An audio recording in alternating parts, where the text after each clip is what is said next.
Jimmy Failla with us this Tuesday morning.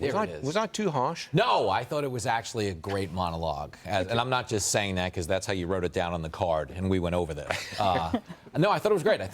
Honestly, I think if you watch that, it's a microcosm of the last 3 years. Joe Biden should stick to doing what he does best, which is napping. Okay? I mean, he's a mess. Okay? You understand, we should never have a president of the United States where every time he opens his mouth, we're nervous.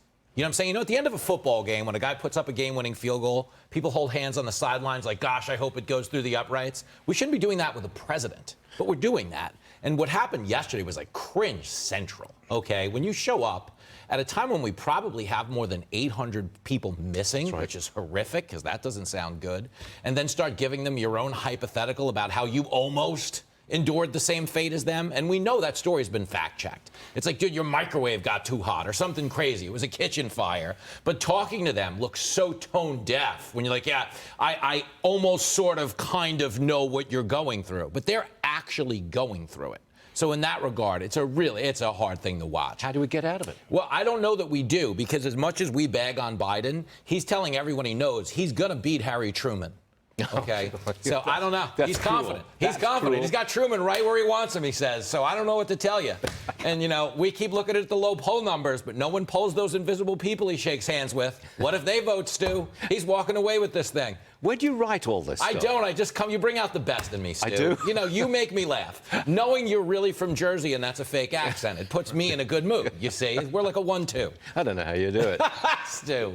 The White House, White House no less, hopes that Biden, the president, will not watch the debates.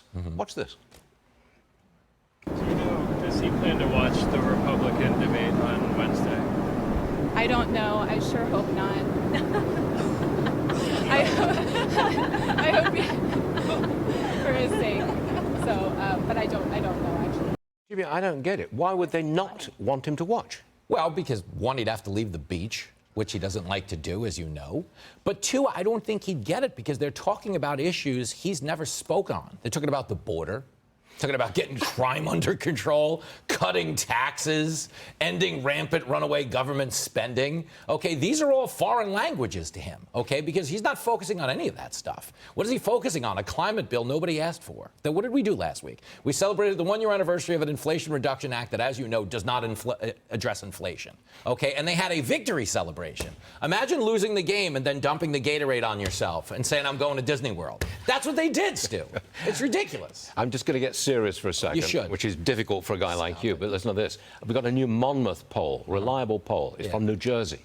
It shows an overwhelming percentage of adults think schools should be required to notify them if their child wants to be identified as a different gender. 77% say, you gotta tell me. Yep. You're a parent, where do you stand? Well, it should be higher than that. Yeah, sure. Okay, there's no world where the state should have more authority and insight into the goings-on in your house than you do. And think of it on a school level, okay? If your kid was going to the Statue of Liberty, the parents would have to sign a permission slip to let him get in that bus and go to the trip. But you're going to tell me your kid could become Lady Liberty and I'm not going to know about it? That's absurd. And the fact that they are driving that wedge between the kids and their parents, I think is dangerous. And I'm not talking to you as a good parent. Like, I'm decent. You know what I mean? My wife does most of the heavy lifting. I play the video games and tell them dirty jokes. But even I know there's no world where the state should be having a conversation with your kid that ends in, don't tell your parents. For as long as we've been alive, any conversation that ends with don't tell your parents or begins with that usually ends in handcuffs in an ideal world. So I want that number to go up. Jimmy, I'm with you all the way. And thank you very much for being with us this morning. But I'm not telling my parents. Kid, I love you, Stu. Good luck, Jay.